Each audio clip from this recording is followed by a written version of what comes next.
I want to say a few things, and just to put it as calmly as I can. One, President William Ruto was elected to office on 9th of August 2022. 9th. This 9th is coming 4 years. Exactly 4 years will be this Sunday, this coming Sunday.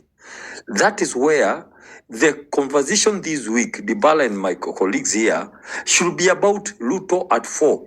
Hits, misses, and failures. That should be the conversation. Now, let me tell you what Statehouse does. They understand that that is going to be the conversation. All the failures and all the misses of President William Ruto the whole week from actually tomorrow. That's what we expect in all the media houses. At the review of the 4 years later at 4. So what they do, they come up with a plan now to mesmerize Kenyans, to confuse Kenyans. Go and let's begin talking about the end of 2030, Vision 2030, and go to 2060. So if you don't understand what the government is trying to do, we are all going to lose a lot of time and going to fall for the kind of PR mechanism they are creating. And they want to see this very calmly. Please, before we talk about 2030 or 2060, that is not the issue. It has been brought so that we don't debate Ruto at 4 misses and failures. So it's good to understand. So what are we saying? President William Ruto is not the best person right now to talk about 2030. He should be talking about the over 20 trillion he has corrected from Kenya since 2022. Additionally, the 4.3 trillion he has borrowed. He should be giving us a very good record. Please come with finished projects, not the ones that are being done, inspection every day and launching. Come with, as per the manifesto. Look at the manifesto. Look at the completed projects that have been done 4 years later. That, and this other story you are giving us is just, some PR stuff, something to keep us busy, and we are not going to fall for it. We, as the team of DCP and the alternative government, we are coming with all the failures we have ever seen on this earth by this government.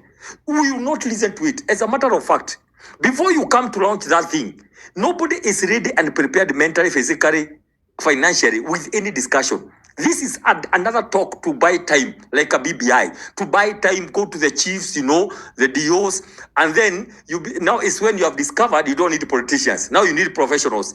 Professionals, religious leaders, keep off this. This is a gimmick. This is a conmanship. This is another line of deceit that is being created to keep you busy.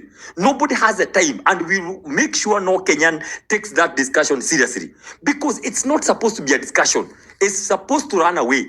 The other day, President Ruto mentioned the Constitution 14 times. He has killed the Constitution. He has tried to mutilate it, or every other thing from 2022. Now he comes as an angel with a very low tone. That tone that always, like, he wants to be teary. Like he wants to shed a tear because he has discovered Kenya is very important and the Constitution needs to be amended. The Constitution rather needs to be checked. Those are crocodile tears and crocodile emotions. I can tell you, Kenyans, let us put President Ruto on track to ask him accountable questions, what he has done with the 20 trillion shillings. That should be the conversation. I refuse, Dibal, to begin talking about 2030, to Vision 2030. I refuse to begin talking about Vision 2060. Let that conversation happen after the 10th of August next year. We will review. First of all, let's deal with the messes. We are going to see where we are going to plan ahead to where. Remember, very, very, very crafty. The last 2 weeks, President Ruto has avoided the word Singapore because we crashed that word within 2 weeks. He doesn't repeat Singapore anymore. Now he's talking about Vision 2060.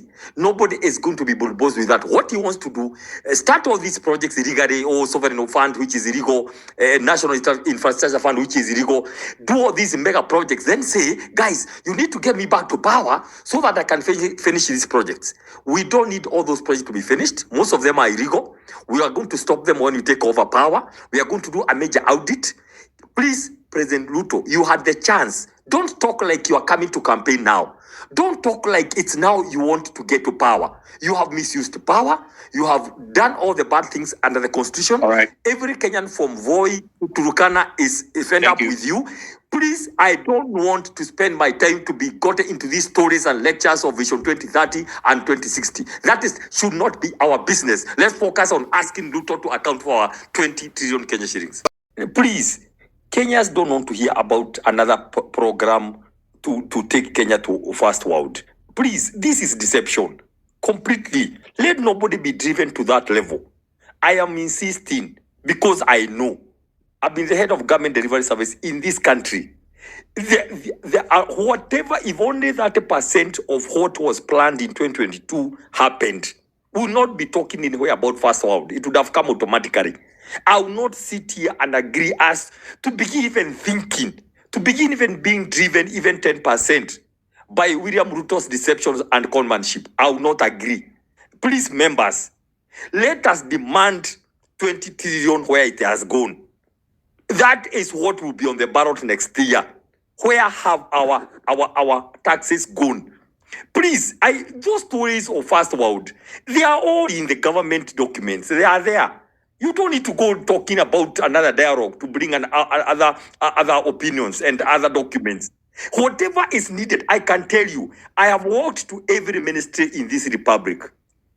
I have sat down with the CSs and PSs and about 100 senior government officials from every ministry, including executive office of the president, where head of public service sat there and we asked them questions. Finance, I know these things. We have everything. What President Wilton is trying to do is to try to buy time, some confusion for 6 months before January, buy time and all that. We will not board. And please, I want to urge you, very professional and very respectfully, not as a politician this time, but as a professional. Guys, this country has everything it needs.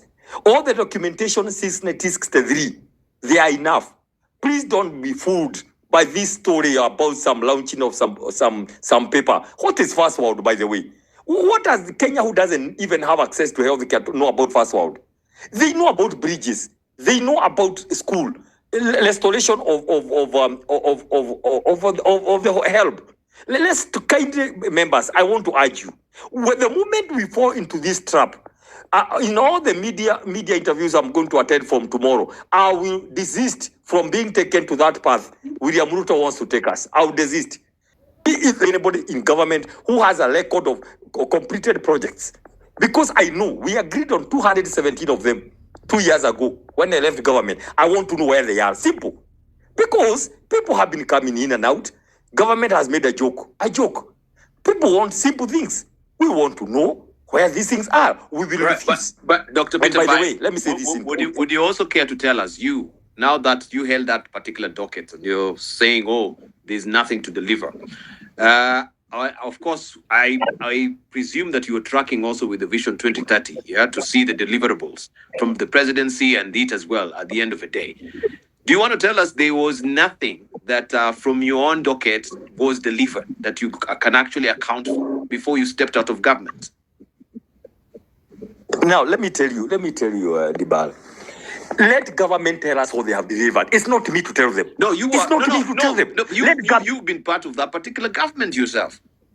Yeah, we will not want to know from you before you stepped out, because you can step out on this other side and try and mudslinging the government. We made a report from your own sincerity, deepest recesses of your heart. Would you kindly care to tell us?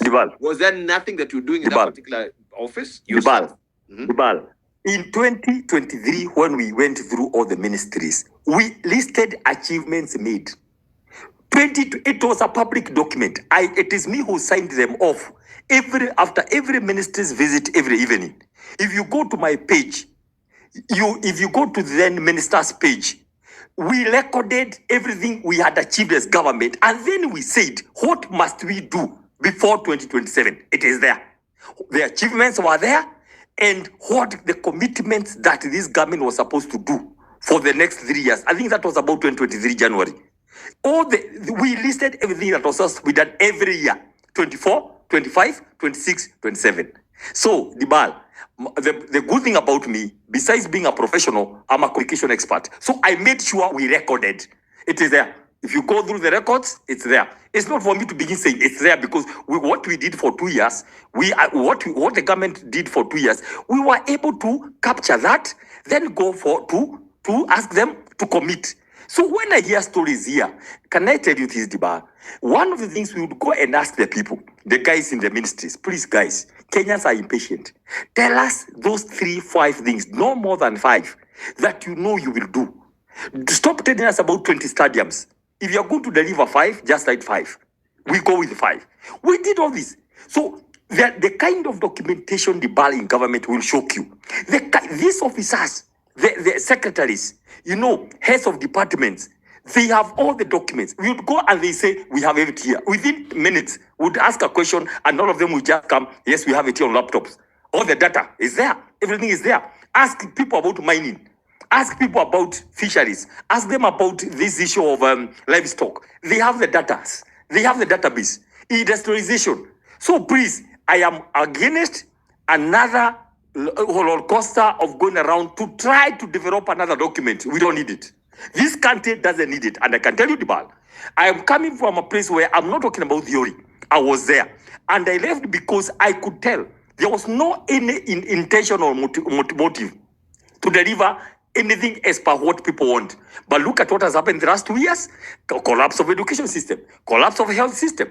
I mean, the issue of debts, the issue of money, odious debts. Nobody knows where they're coming from. It's just the whole idea about the people who took over government, unfortunately, was primitive accumulation of wealth, kill the constitution, get all the power, become an imperial presidency and rule forever. That is what they had in mind.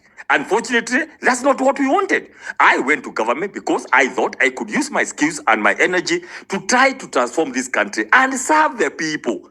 Agriculture, people who depend on agriculture. Employment, it was supposed to be 1 million jobs per year. It's like 1 million per year. Should be talking about 4 million jobs. Where are they today?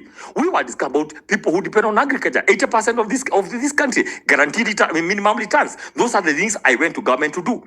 And when I found in my sense, I went to school to study politics and government. When I could see that they are not going to be attained, me, I don't want to mess my name. Because me, I didn't go to government to get an employment, to get a job. Me, I was a consultant. For a consultant, I tell you what to do. If you don't know what to do, I walk out and do something else with my life. So I can tell you this, and I'll repeat here. Good people, please, I repeat for the nth time. President William Ruto is trying to run away from this week analysis, Ruto at 4 misses and failures. By doing that, he's introducing something to keep us busy to begin talking about. But I can tell you this, on 10th of August, which is a Monday, my party leader, the Honorable Rigathi Gachagua, he is going to release a list of all the misses and failures, one by one, per department, right? And tell William Ruto, stop about telling us other visions. Tell us where you took our money. This is what you promised. This is what you have not done. And of course, later, we are now, once we are clear with him on that level, we will now tell Kenyans what we are going to do, policy by policy. If it's on SHA, we kill SHA, we bring what? If it's education, what do we do? We are going to do that later. But I can tell you, yes, to ask, we are reading from the front. Okay, so that is happening tomorrow. Yeah. No. The other Monday, the 10th. It will be a day before. Yes. Okay. The 10th of August. Yes. All right.